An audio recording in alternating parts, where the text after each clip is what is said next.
Yeah, so y'all talking about look at yourself in the mirror, but it's always good to have a reflection. So, yes, welcome everyone. It's Thriving Thursday Live. And so we are here again this evening. So if you guys haven't before, go ahead and hit that like button, subscribe, and get the notifications when we go live. And so we're live every Thursday night at 7 p.m. on Eastern Time. And so your comments, your subscriptions all mean very much, very well. It helps us reach more in the community. And so continue to follow us on social media, but definitely go ahead and subscribe and like to this channel. So I want to welcome everyone. If you have an audience that you can join in, a friend, a family member that you can send them a note. Say, hey, First Home Alliance is live. Let's go. Let's watch them tonight. Go ahead, Charlene. Go ahead and tell our audience what. Hey y'all, how y'all doing? Tonight, again, we got a wonderful speaker, Mr. Kite Golden. Before we get into our, I say speaker, but again, it's a conversation, so we all fixing to talk. So before we get into that conversation, let me tell you a little bit about First Home Alliance, who we are, what we do, the services that we provide, and where we provide those services. So First Home Alliance, we are a HUD-approved housing counseling agency established by our president and founder, Mr. Larry J. Laws. Inception came from his mother purchased her first home at the age of 65. So after serving his country, he decided to serve his community. It has been now I think we're going into what 24 years, almost 24 years serving our community. And the services that First Home Alliance provide, we provide pre-purchase counseling as well as education. Counseling, what does that mean? I mean, I want to buy a house. I've Googled it, and all I get is classes, which a lot of times when you want to purchase a home and you Google it, that's what you're going to see, a lot of first-time home buyer classes. But First Home Alliance, we take it a little step further. You are assigned to a counselor who's going to help you build that team that is usually required in that transaction. So that's our pre-purchase counseling. We also offer education, which is our first time homebuyers class that we have usually once a month in the Northern Virginia area. It's actually our next class is going to be this Saturday, February 21st at the McCourt Building, and we'll talk to you about that again when we get into our introduction, excuse me, our announcement at the end of our conversation. So that is our pre-purchase counseling and education. We also offer loss mitigation services. And sometimes people be like, Charlene, what do you do? Are you a realtor? No, I'm not a realtor. When I talk about loss mitigation services, that means you are a homeowner, and you're currently experiencing some sort of hardship, whether it be through death, disability, divorce, unemployment, maybe it's a medical situation. Long story short, you've gotten behind on your mortgage. First Home Alliance comes in, acts as an advocate on your behalf to do what? We want to make sure that you are able to sustain. But the biggest thing is we want to make sure that you do not experience foreclosure. And so we again act as an advocate on your behalf to, communicate with you and the servicer to make sure that you can have the best outcome. And again, the number one thing is to make sure that you do not experience foreclosure. So that is our loss mitigation services that we offer. We also offer rental counseling, debt budget management, along with emergency preparedness services. And that right there is like, what is that? Again, nobody expected COVID to take place. And so, we help individuals be prepared for situations like that. Those are the services that First Home Alliance offer. We offer these services in Virginia, also in Maryland, as well as the south side of Chicago. But again, that does not mean anything to us. If you are located in the United States, virtually we can touch you. So any of those services piqued your interest that I just went over, again, listen to this conversation. At the end, you can find out how you can begin receiving those services.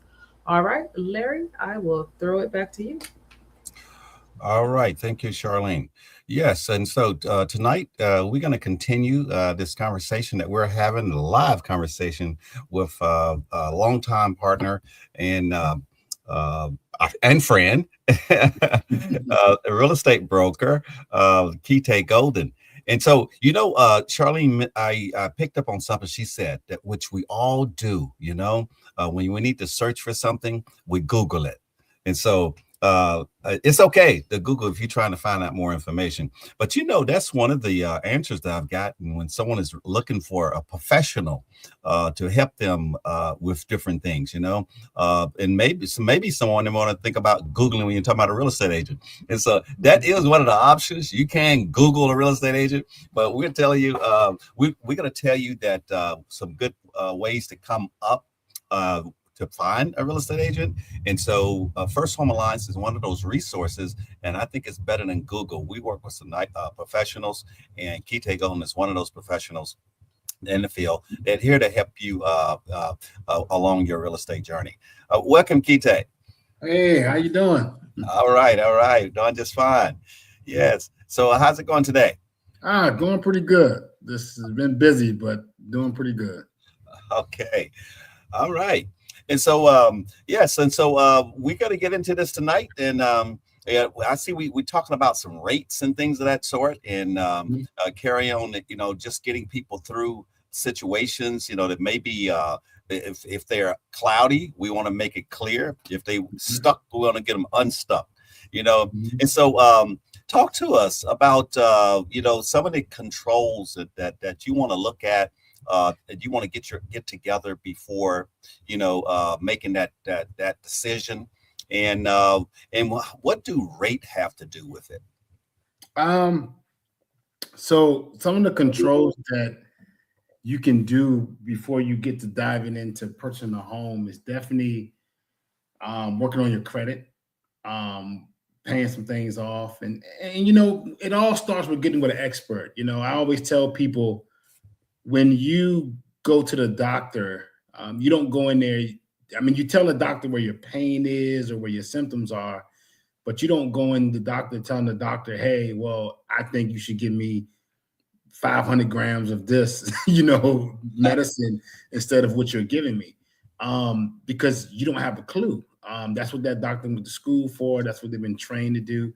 So I think the first step would always be in your control is first take, like all the series we did, the buyer in the mirror, take ownership of you, of who you are and what's stopping you, and then move out away from that fear and get with a good place like First Home Alliance.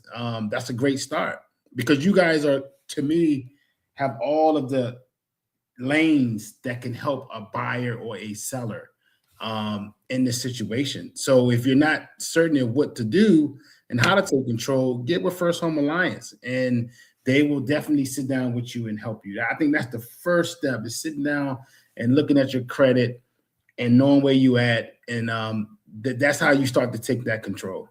Yes. Kite, in reference to, because there's certain things we can control and there's some things that we can't, Okay.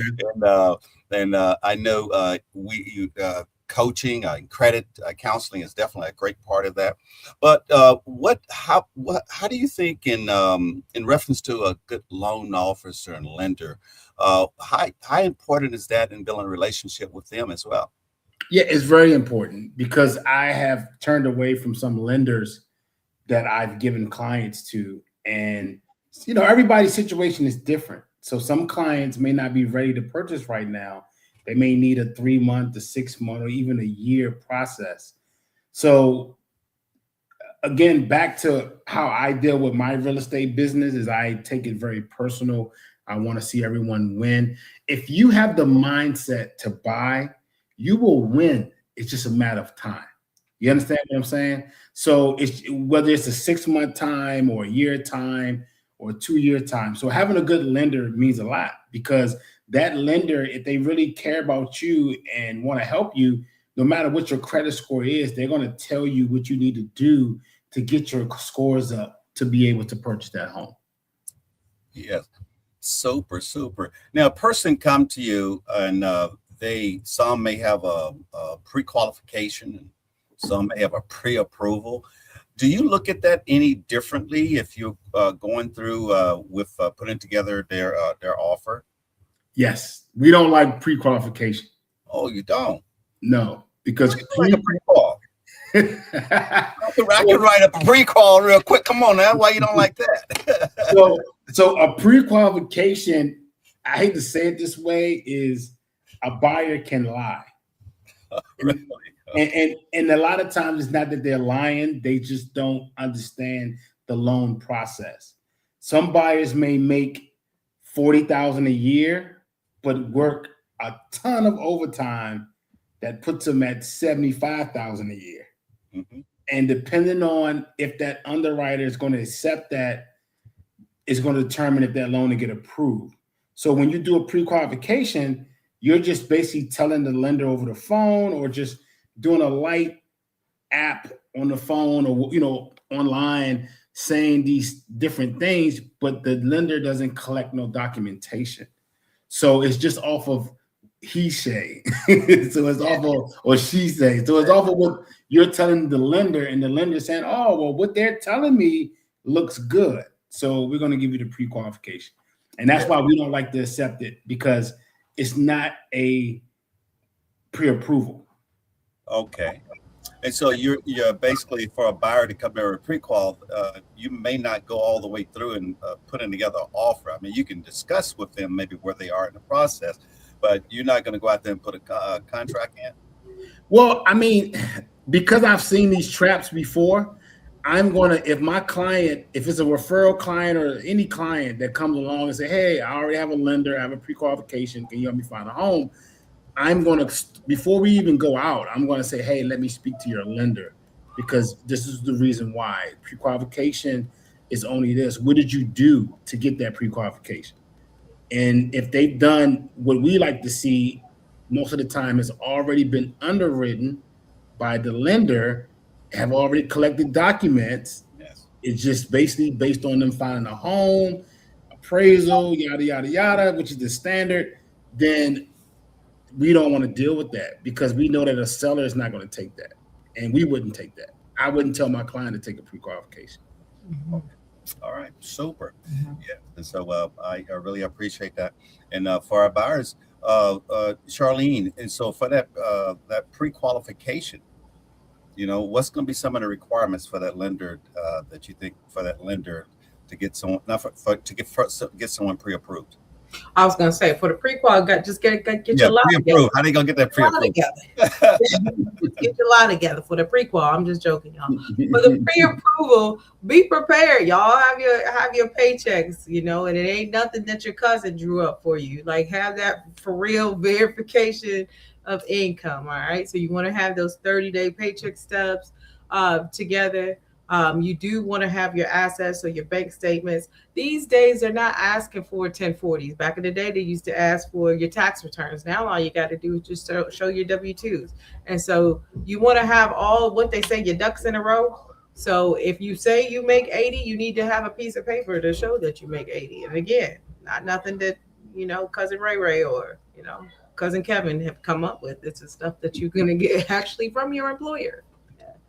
Yes. Yeah. So, you know, so you got to show, I mean, you got to, you know, some, I don't want to get into what you have to put up or anything, but you got to prove, you got to show some proof there and get, you know, show that you approve for that, and get an underwriter to, before they give you that letter, send you pre-approval. Definitely. Because there's been some crazy stuff, y'all, in our industry. There's been some crazy stuff that has happened. And because of that crazy stuff that happened, now they definitely dot I's and cross T's and all of that good stuff.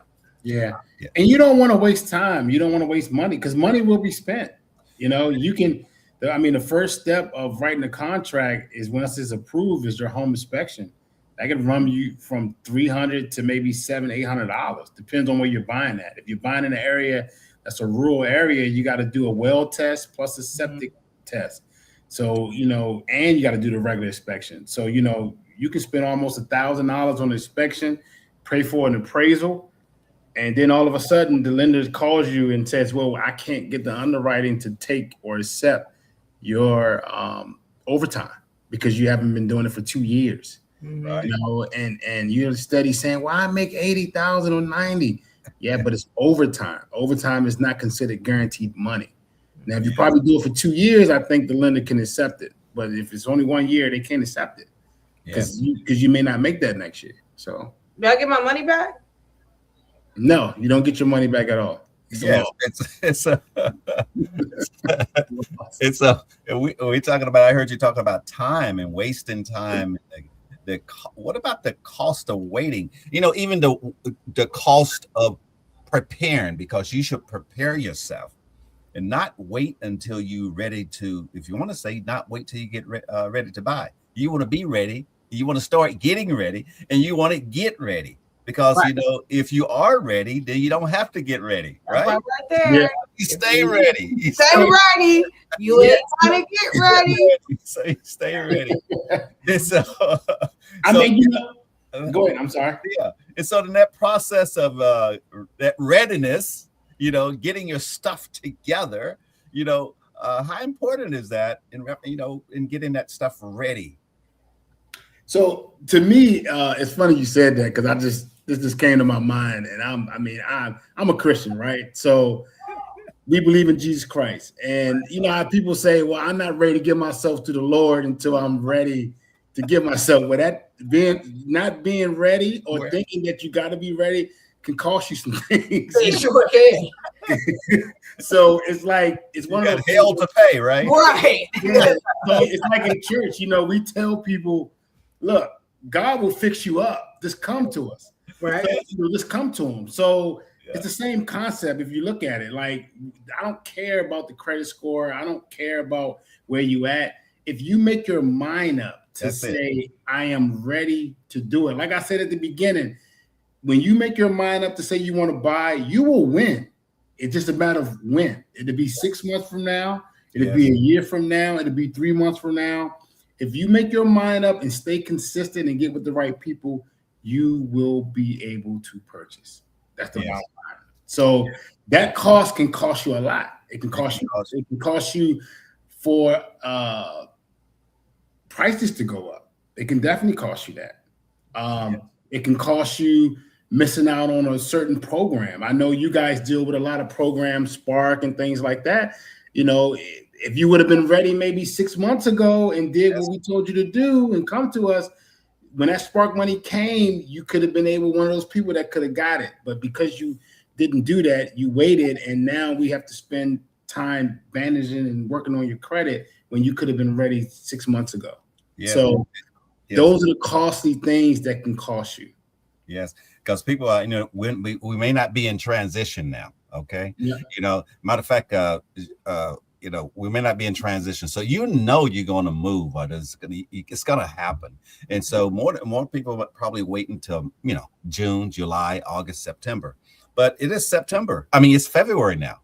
Yeah. So what are you waiting on? Are you waiting to get ready in May or April prior to transition in June? Are you waiting for the springtime and we're in winter? We know behind one season is the next. Right. And so get yourself ready.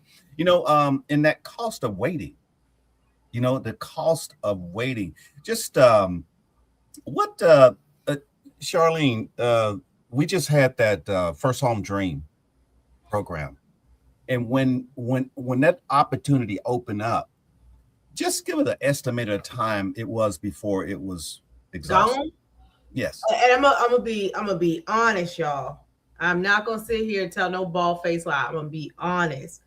Larry, let's be honest. That money was really gone in 7 days. Like, we got in 7 days, I could say that we got between 50 to 100 applications, right? We know that there's no way we could fund 50 to 100 applications. So within 7 days, getting that many applications, Larry had to pull the trigger and say, hey, we can't take any more. And that was just in 7 days. There's no way that we can take any more. And people, we're talking about $12 million. $12 million of loans, $12 million of assets, of wealth for first-generation home buyers. Mm-hmm. And so once that the floodgate was open, it immediately, we was overwhelmed by the phone calls and applications, and but hardly anyone that came in and submitted the application. Some of them jumped right on it, and they wasn't ready. Now, she said within 7 days, we had applications coming in. It was still taking individuals 7 days and 14 days and 20 days. Some of them that put in an application still didn't make it through because it had closed out before they could get all their paperwork together. You know, where they couldn't find their bank statements. They couldn't find they could I don't know. They couldn't find their W-2s. And then let's be honest, they didn't have a property. Some of them didn't have a property. Well, that was some of the something that some people may not be exactly have that property, but it's nothing wrong with you having your bank statements every month, Right. downloading them, having them standing by. There's nothing wrong with record keeping and keeping up with your taxes and your W-2s and having those already. And so there's a lot of things that there's nothing wrong with pulling your credit every month to know what your credit report looked like and not have to wait until you talk to a lender or a counselor. So there's a lot of things that you can do to stay ready and stay prepared by just record keeping. So when it's time, you know, you have your financial records ready. For that trigger. Ask for those things, you got it. Most lenders now also are doing, I noticed, doing soft pulls now. Mm-hmm. So a lot of lenders are doing that instead of doing a hard pull to see where things are with, you know, with the credit, you know, and things like that. So yes. And that it goes back to what we talked about in the beginning in reference to First Home Alliance Services and other HUD organization services. You want your counselor, you know how realtors have a relationship and lenders have a relationship. I feel like people should build that relationship with the counselor in the very beginning, because like Larry is saying, all of this paperwork that is required, you got a great relationship with your counselor. That package is already ready. It's right. Like Kite just said, we ready to just pull on the trigger. When you ready, I'm ready.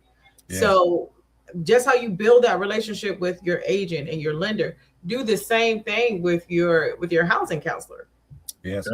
And that's what we do, is help you build that team. So we're gonna do a manual, you know, where see where you qualify, what you may qualify, but we're not going to give you approval. We're not a lender. And so that's why people are confused about a housing counselor. What is your role? Well, we're here to coach you. We're here to guide you. We're here to mentor you. And sort of like, you know, start give, you know, if you got a cold, we can give you some cough syrup to get you well, you know, so that when it's time to go talk to that lender, you have your ducks in order, you have your paperwork, and the lender, you don't have to worry about a pre-qual. You're going to get a pre-qualification, because we got to ensure that you have what it takes to get the pre-qual, and what your scores will be. You can get that ready before you even go talk to a lender.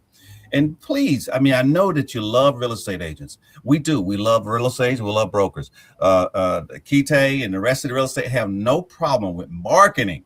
they don't have no problem with marketing. Now, a lot of them, you see their pictures on the signs. You know, they have the picture on their the business card, and so they're marketing. And yes, but they want you to build a relationship. They want to be a member of your team, but come together with a strong team where you have a mentor, you have a guide, you have a counselor, and you have a lender, and you can start building that relationship with the real estate agent as well. So we do want you to have a team. We want you to be ready. And so be ready is basically doing those things to keep yourself ready. And so when you are ready, then when it comes to rates and things of that sort, Kite, is there a different strategy in reference for you, how you operate in reference to whether the rate is high or low, if the person is ready? So you mean like if I had a buyer that is ready to buy, and yes. So my strategy is pretty much, I don't let the rates determine anything unless it's determining their bottom line for them. Because, I mean, of course, if the rates go up tremendously high, it may decrease my client's buying power. So that's the only time I usually think about that. Other than that, I just continue to move forward, you know, and my strategy is dealing with that seller, trying to come up with a good plan of looking at, you know, how long the property's been on the market, things like that. Questions I ask the listing agent, you know, if it's a vacant property. A lot of people, I hate to say it, a lot of people going through divorces. So you have a lot of properties that people are telling you, agents are literally telling you like, hey, this has been empty for 2 years. They divorced. You know what I'm saying? So it's like they're giving you hints like these people may want to move this property. Yes. Yeah. And if the rate's a little bit higher, I say, hey, you know, you got down payment assistance or down payment money plus you got 3%. Because I usually tell people do 3.5 plus 3%. So I usually try to say save 6.5. If you go through a program, that's a plus for you because you got extra money put to the side. But if you get 3% closing help from the seller, the lender may say, hey, you pay $2,500 or $3,500. I can take your point down a point or, anything. So, those are things that I look for when it comes to that. I don't get caught up in the rates too much. Unless it's like a 5% rate my client has, now all of a sudden they're at 7%. Then yes, we're going to be concerned because my client buying power has totally changed. Yes. And and just me personally, I don't really recall, the rate making a decision for me. It was really the timing. If I was transition, I was transition. I mean, when it's time to PCS, you PCS. And so if you're gonna rent or purchase, you make the decision. You're gonna rent or you're gonna purchase. And you already got your mind up to purchase, then you purchase. And so the rates should never determine that. Never. Especially what's the number one thing that we say in this industry? Date the rate, marry the house. Yeah. I mean, you have to, because rates change, right? Just like partners. Yeah, we got proven records of rates going up, rates going down. So you have to just understand that 5% or 6% has been here for a while. It's going to be here to stay right now. So we just got to get used to it. That's just what it is, And so and so if a person is actually ready, do you think that takes some of the edge off, if you want to call it the anxiety? If they are ready, they have talked to a counselor, they've talked to their lender, and they have that relationship with the realtor. How is the difference in their their feelings, in reference to whether they're ready or not, if they have that supporting team? If they have that supporting team, it means a lot. Like I noticed that, so normally what I do with my clients is when I get a first-time home buyer, I sit down with them and try to explain the entire process with them. What to expect, what to look for, because I want to give them more information to be able to ask me questions. When I sit down with a client that has went through First Home Alliance, what I love about that is that they're already ready to go. They've been coached. All the cobwebs have been cleaned out. So they're ready to go. They've been coached. They know what their budget is. They know exactly kind of like what they're trying to do. And they trust me as a realtor because they know that I'm a community partner. And that means a lot. So, I think working with a client that is ready, it helps the process. It definitely helps the process because they know what to expect. Whereas though a client that don't know. And that's the reason why I sit down with my buyers, first-time home buyers, and tell them, because a lot of buyers didn't know about earnest money deposit. So you're steady taking them look at houses, and then you say, okay, we're going to write this offer. I'm putting in $3,000 in earnest money. Is that okay? $3,000? When? When I got a plan, they take cards. I'm a veteran. I didn't think I had to do a down payment. Yeah. Yeah. Or they'd be like, yeah, there you go. That's the key word. When I get paid. So, things like that, you want to get those things up front and get them out the way before you start going out driving, looking at 15, 20 houses and letting them make a decision. So being ready as a client makes the transaction better, smoother, having a great team. Like I talk to you guys all the time. I talk to Charlene all the time when we have a client. We collab on ways to make it better for the client. And that means a lot. I can't tell a buyer to use what lender that I want them to use. They have a choice, but it makes it easier when you use a lender that the realtor at least knows or have a relationship with, because they can do things a lot different. Even title companies. I have a title person. I can call her at 8:30 at night and say, hey, this is not making sense. Can you explain this so I can explain to my client? Even lenders, hey, I don't understand this. My client don't understand. I remember I used to hate buyers not buyers. I'm sorry. I don't hate buyers, but I used to hate when a buyer has a lender way in California, and man, they be 3 hours behind, and you're trying to get in touch with them, and it's a problem, and it's 9 o'clock in the morning, your client blowing your phone up, and it's 7 o'clock over there, or 6 o'clock over there, and you gotta wait until, man, and then the lender, then the listing agent is calling you, hey, my client is going off. Have you talked to your lender yet? And the lender know he did something wrong, and they ducking because they way over there. So I think that comes back to what we talked about in terms of building a team and rapport and relationships. Yeah. I always tell people I like somebody I can go and touch. Right. No, it makes a difference. It makes a difference. Larry, you asked that question about in reference to, do you feel like people, I guess, react, or is a difference between a buyer who has been educated versus a buyer that hasn't? And I've never been in a car salesman, but I've had a lot of clients that are car salesmen. And one, they say this: women are better negotiators when it comes to purchasing a car. That's one. So let me put that out there.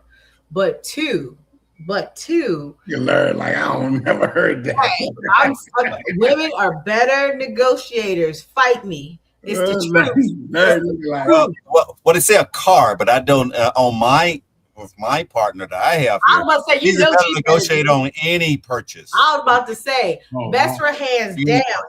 Any purchase, hands down. Or even I feel like women are better. Even real estate, till when it get down to the nitty gritty, because she have an ear for different between $1 and $1, so she have that. Maybe some of the technical stuff, but no, when it comes to purchases, she's there.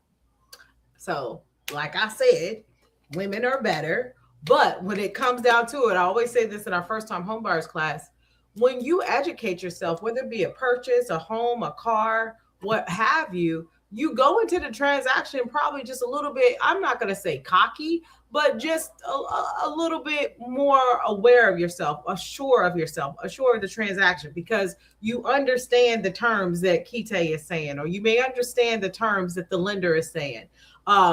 You get earnest money deposit, you get closing costs, down payment, and all this other stuff because you've prepared yourself for the transaction. So, going back to that question, I truly believe that when our clients and clients in general educate themselves, take that first time home buyers class, get the book that I call it our Bible, and read it, you go into that transaction, I think, with your chest out, because you know what you're talking about. You know what you want. You've done your research. So I definitely think, educating yourself prior to beginning this process is extremely important. Extremely important. No, it definitely is. And like you just said, knowing, I've had buyers be like, I just want to know, what I'm up against. You know what I'm saying? And it doesn't mean they can't do it. They just want to know, you know what I'm saying? How much they need to put away, or if they got to pull money, especially if a buyer makes good money and, they bringing home $7,000 and $8,000 a month, and they're looking to buy in 6 months. They're like, well, how much do I need to have? And you give them a real number, and they say, okay, great. So I'll start putting away maybe $3,000 or $4,000 a month, you know what I'm saying, to get to that number. So like you said, being educated means a lot. It definitely means a lot. And that's why I thrive on that, because I feel like as a realtor, you want to get all this stuff up front so that way, because we don't get paid an hourly rate. We don't charge. Some realtors may charge a flat fee. I don't. So I want to know where you are. I wouldn't want a doctor operating on me and he didn't know what he was operating on for.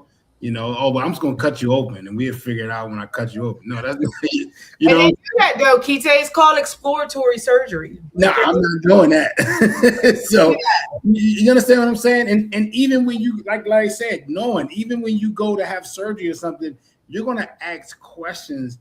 Hey, okay, so you're gonna do this, you're gonna do that, okay, and after this is what's gonna happen. It makes you feel more comfortable to know exactly this is what they're doing, and you notice that's why doctors explain it. that way. Hey, I'm gonna go in and do this and do that and text this to that, and hopefully everything will be fine and you will be good to See go. what happens. And it makes you feel more confident, Uh, like you said, Charlene. So it comes all in line, makes you feel more confident and say, okay, I'm going to get through this surgery. You see what I'm saying? Yeah, I think overall, when it comes to buying and purchasing, people said, the majority of people purchase on emotions.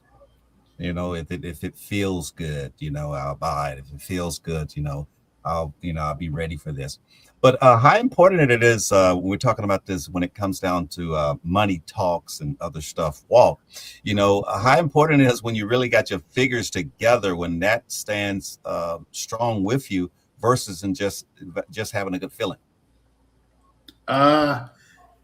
When you have, for me as a realtor, I can't deal with the emotion. The emotion is hard. Sound like Larry. Because I'll leave. I'll come back when you finish going through those. Yeah, Larry be like, "Oh, you about to cry? Hold on, I'll be right back." I mean, emotion is hard because you have some buyers that don't have it all together, but they want to buy, or they have these crazy numbers. They have this crazy house in their head and everything that they want, but their money does not. It's the saying, what they say, your budget, champagne taste. Champagne taste, yeah. And so it's malt liquor, 80 a beer. That's most. It's hard to bring them down, but you have to. But I've learned now in this field, I got to be real and just tell them the truth. Like, hey, this is where you're going to be looking, and be honest with them, because if you don't do that, they will have you on a wild goose chase. Mm-hmm. And I had a lady like that, and she was looking, and she was approved for a certain amount, and she was looking in the Baltimore area, and I took her to look at about 20 houses in Baltimore, and didn't pick none of them. Then she started sending me stuff that it was just crazy, and then she just finally, I said, look, you're not going to find what you're looking for that price. Mm-hmm.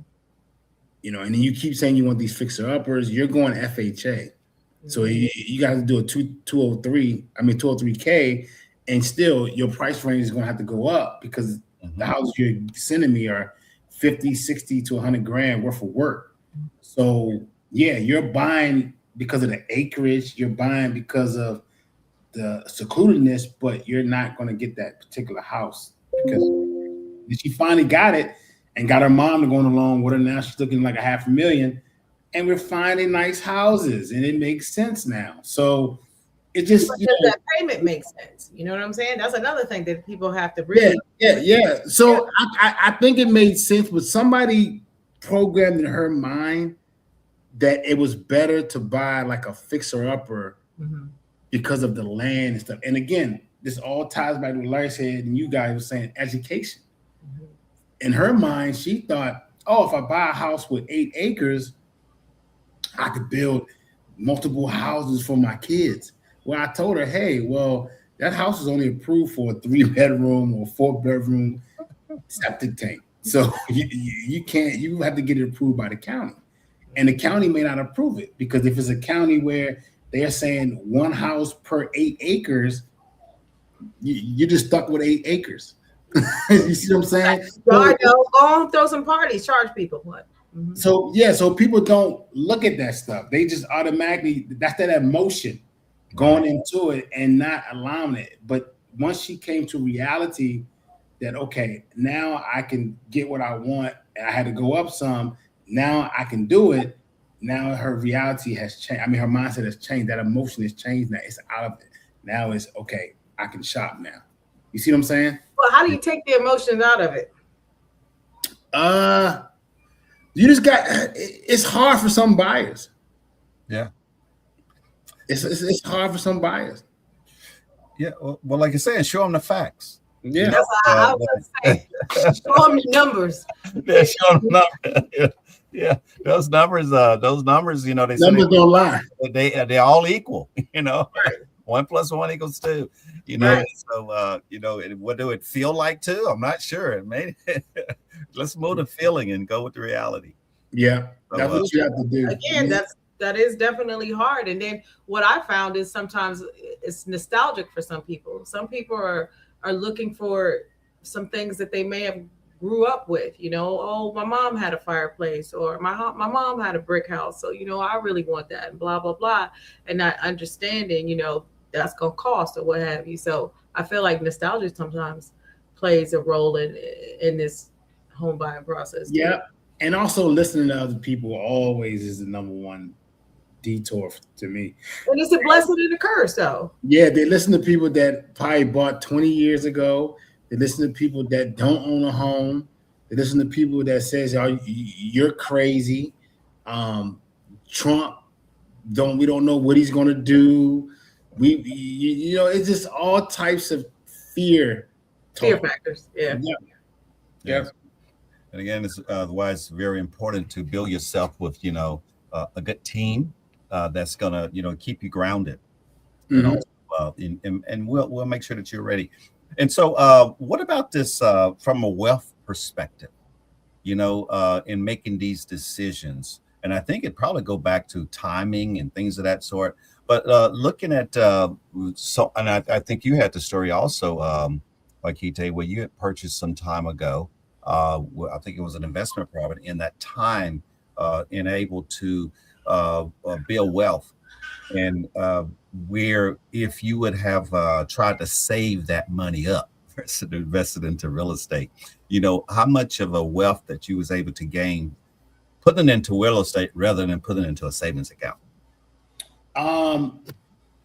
So I think that when you put into real estate like that, I mean, I love talking like this because this is my thing. Buying real estate for a wealth process, especially as an investor, you're going to gain, to me, more interest than you would gain from a bank. So I'm going to use this as an example. I purchased a house in Tennessee, and I think I put down, because it was a property, it was like $20,000 that I put down. Closing costs came together probably about $35,000 or $30,000, right? So off that property, the residual is only $400 a month. Now, most people would say, "Oh, that's no money." Where did my $35,000 go? But I explained to people, my $35 sitting in the bank was only getting me about $5 to $10, maybe even $20 a year. Off my $35, which is in the house, still in the house, is getting me $400 a month. Right. So you can do the math right there and see the wealth behind that. Because now I've turned it into a vehicle or a tool to create an income stream for me. And so when you look at a bank just saving, that's not the way for me. If I have a lump sum of money, I'm going to find a way to put that money into some real estate to be able to create that money, that residual back, because I feel like, okay, I'm getting, and if things got real bad and I needed to sell, okay, I'll get my 35 back, but that property has been making me $400 a month.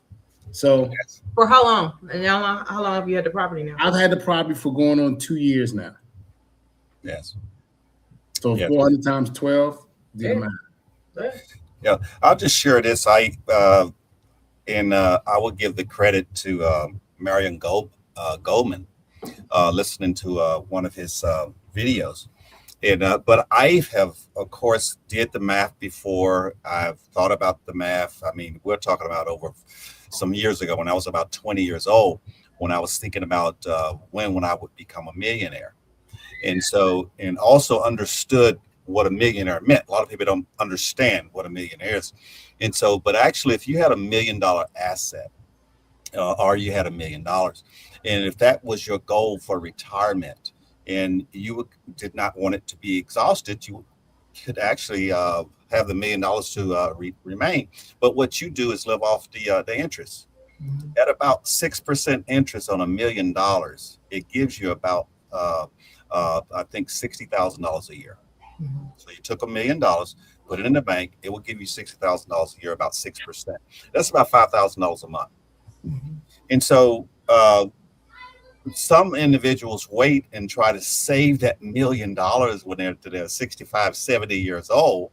And, so you've done all this time, and then maybe when you're 65 or 70 years old, you have your $1 million, and now you have, okay, now you're going to get $5,000 a month. But if you actually take the money and put it to work, rather than let it set and accumulate to $1 million, you put it to work. By the time you get less of that age, those in assets could actually start paying you, and will start paying you in excess of the money that you would get if you waited until you attained $1 million. Yeah. So you put the money to work for you, and investing in that money, reinvesting it into real estate, can start producing residual incomes, and you can live, if you want to say, the lifestyle of a millionaire. And a lifestyle of a millionaire is different from actually these guys that you see with the shiny stuff on and things like that. Right. Yeah. Driving a Toyota Camry, okay? Yeah. So a lot of people, but that's good you saying that, because a lot of people don't sit down and look at what it takes for them to be FYI, which is financially independent. Yeah. FYI, and I think that a lot of people need to understand, like, how much do I need to retire? When you say that to people, they don't have a clue, because they don't really understand. And you know what I mean? And all it is just figuring out how much you spend every month times 12, and say, okay, I want to retire when I'm 60. So let's give or take, I live 30 years from there. I'm going to need that much money, like you just said, to draw in every month, to where I can, and hopefully expenses will be down a little bit, because you're not going to be, still young, and you're not going to shop like you used to. You're not going to probably be running around doing a lot of things like you used to. You probably move around, but you want to be able to know what that goal is. And real estate, like you just said, Larry, gives you that goal.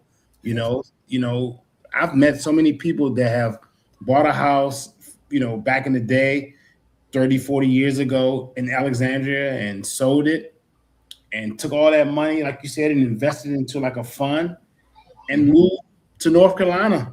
Yeah. And, and get good money from their job retirement and Social Security. And they bought a little small spot, and they're fine. They're happy. And that money's drawing interest. So they're good. You see what I'm saying? So it's just different things like that I think people need to be educated on to understand. And I hate to say it this way, but we got to stop relying on like Social Security and the government, things like that. And I think real estate is one of the well-kept secrets that people can become wealthy off of doing if they go out and purchase. But you got to take that step to purchase that first property. Once you purchase that first, it's kind of like being initiated. You in the club, you understand the process. And now you sometimes, I think I get so many calls from buyers say, man, I'm so glad that you told me to buy. I pat myself on the back. I thought I couldn't do it. They realized their life didn't change. Right. Their life didn't change. They're happy, more space, and it's theirs. It's their property. So just step out on faith and do it. That's the whole key. Yes, that is true. I definitely. All right. And so I see we got some action steps here. Charlene, what are some of the action steps a person can start to help them get ready? Well, again, the number one thing you guys gonna hear us say it over and over and over again. You want to get aligned with a nonprofit, a HUD-approved housing counseling agency. You want to get your own housing counselor. That's step number one. And step number two, once you get with that housing counselor, you really want to, I don't know if you want to call it a forensic audit of your finances, but you really want to go through and look at your finances like to a T. I remember, Larry, you told me this, and I'm still, striving to get there. But you said that when you purchase, Charlene, the ideal goal is to not have any other debt besides your house. And so you definitely want to do that. You want to look at your finances. You want to look at your income, your job. Make sure that you've been there, for 2 years or so. You want to look at your assets. You want to see, how much money do I have? How much money do I need? When do I need this money by? You want to make sure that your credit, I think everybody talks about rates, but having bad credit actually is worse than having a high interest rate. If to my understanding, when I look at, being in this industry, I feel like a person who had poor credit versus someone who got a higher interest rate, sometimes that poor credit score is going to get you a higher monthly payment than that higher interest rate. So you want to go through all of that, guys. You want, again, that housing counselor is extremely important, because when they pass the buck or pass the baton to the lender, for a fact that most likely that file is going in, and you're probably not going to get any type of conditions. You're going to be good to go. So I feel like, Larry, those are some of the steps that an individual should take. And Kite said it, you buying in June, don't try and start this in April and you want to buy in June. Like, that's almost like I met somebody, on a social media dating app. I met him on Friday, and I called Larry and I said, Larry, it's Monday, we get married. Like, oh yeah? That's without a date. Huh? Oh, right. Moving too fast. On the date yet. Larry gonna be like, say what? Yeah, y'all, don't do that. Don't wait until you got 90 days in. You put so much pressure on yourself. And then your team as well. You should be probably thinking 6 months out, 12 months out. Let me start this now, so when it's time, I'm ready. Yeah. And and I feel even sometime if you have, I'm gonna say, if you have the urge, or maybe if you're in transition, and transition could be transitioning from high school, transitioning from college, transitioning from the military. When you start getting prepared for a transition, and then of course a job, increase or something of that sort. When you start getting close to a transition, it's good to start looking for things that you can transition into along with that movement. And so one is educate yourself. And so it's nothing wrong with a person taking a first-time homebuyer class, and they are not necessarily ready to purchase a home yet. And there's nothing wrong with that. It's nothing wrong with a person getting into housing counseling and they are a year out. There's nothing wrong with that. And once you start that process and building that team and working with those professionals. And so Kite, we have a date on Saturday, don't we? Yes. And we're gonna have quite a few dates coming up here in the next couple of months. Yep. And so what's going on Saturday, Kite? We are having a first-time homebuyer class at the McCormick building. McCourt building, yes, in Woodbridge, Virginia. So I'm excited to teach and show everyone what it takes to find a good realtor. Yes. And so he's going to tell you how to find a realtor, a good realtor. Yes, and how it is working with that realtor. And Charlene, what are some of the other sections that are covered in that homebuyer workshop? So we begin, guys, with the personal finances, as I stated before. Then we go into the role of the lender, credit. We talk about credit and the importance of credit and how that plays a role in the transaction. Then we have our lender who will be out there.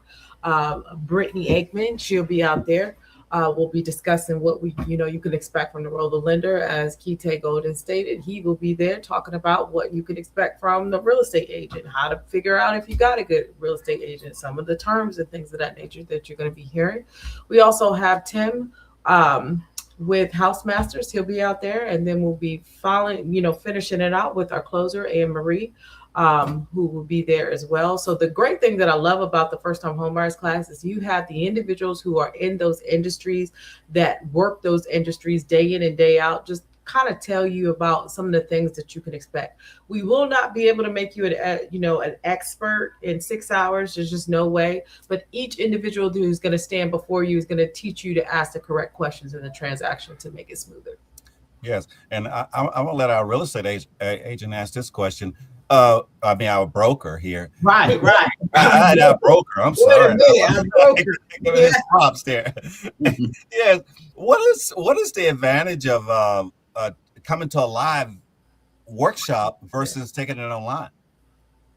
To me, the live workshop is more up personal. You can, I've never seen an online class, but I can say up personal, you can ask as many questions as you want. You're going to get people, you're going to see them, you can touch them, you can talk to them. You'll be able to ask as many questions as you want. You can put all types of scenarios together. I tell people, if you're going to come, be ready. Write down your questions and have them ready. So when you come, you can get those questions asked. And there's no such thing as a stupid question. Just ask it and we'll get the answer for you. and also, guys, Larry, you brought this up, just classes in general. You always say someone's going to ask the question that you're thinking. Yes. They're probably going to ask it. So Yes. And that when you're online, you can have all the thoughts of question if you want, but there's no one's going to answer it for you. You can Google it or you can call someone, but you have a real live professional there in all these different areas of the home buying process that you can sit there and ask them questions. Of course, they're presenting for a certain amount of time, but they're basically a large portion of the day. Some of them will stay there as long as someone is even their section is over, but they'll stay there long as someone have a question for them and answer those questions. You will get your questions answered, and if they don't, they'll put that question in their pocket, and they're going to contact you with the answer if they can answer it on the spot. And so that's what we're there to do, to make sure that you're comfortable moving forward, and make sure that you have a roadmap when you leave there. You know what your next action is going to be. And Charlene, one of the main questions you ask when they first get there, you ask them, do they have a date? And so we're going to make you tell us that date. And I'm not going to, I don't want to hear, Charlene, I want to buy in June. No, I want to hear, Charlene, I want to close June 17th at 1:00. You know what I'm saying? I want you to manifest this, write it down, put it in your kitchen, put it in your bathroom, somewhere that you can see what you said to yourself. We want to see that. And we're going to stalk you. Sign up for that pre-purchase counseling, and I'm going to personally stalk you until you get to the finish line. Okay. And we're not there to push you, pressure you, or sell you. And so if you say your date is 1 June, then that's your date you decided with. If you say it's December 31st, 2027, then that's your date. And so you set the date, and we're there to help you step by step along the process, cheer you a long way, and we will be there with you. We want to celebrate. Matter of fact, we want you all to come back, maybe come on this, whether it's on this webinar or live. Today we had a Rock Your Block show, an interview. And so come there and share your story, whether you can do it online, you can do written comments, posts, but also come to our live events and share your journey and your story so that you encourage others to come along this journey. And we want to be with them as well. So I want to say thank you for tonight. And also the other announcements, other than Saturday, we have our first time workshop, and we have quite a bit of those scheduled on a monthly basis. The season is coming. So continue to check our website out for upcoming workshops. Also on Monday, we have yoga with Tippy. So join us on Monday, get in right spirit of mind. We already got the next year planned for that. So look for our social media post as well. Join us on all the social media platforms, and get the notifications, subscribe to our channel, follow us on Facebook and also Instagram. We have a big event coming up. We have a big event on short sales that's coming up. I know today was talking more on pre-purchase, but we're not going to forget about our homeowners out there, because it's not about just buying a house. It's talking about stability and financial stability, housing stability, and also understanding all your options just in case if you're having challenges with your mortgage. So we do have a short sale class coming up. That is going to be for homeowners. It is a lunch and learn. It's on a Friday, if I'm not mistaken. That's March the 12th. March the 12th. Okay, so sign up for that. Now we moved it from the Friday to a Thursday. So it's going to be on March the 12th at 12 noon. So we'll go ahead and register for that. That is out on our website, and also you have it on social media. It would be a virtual event, and Kite will be the presenter for that lunch and learn. So get your lunch together. We're not saying miss your lunch. Bring your lunch and learn at the same time. It's on March the 12th. So sign up for that. And we have some other events coming up for the summer. I won't go down the list, but continue to follow us. And we look forward to seeing you again next Thursday for our Thriving Live. So again, thank you, Kite, Charlene, and our audience. You have a great evening, and we'll see you next time. All right. Bye-bye.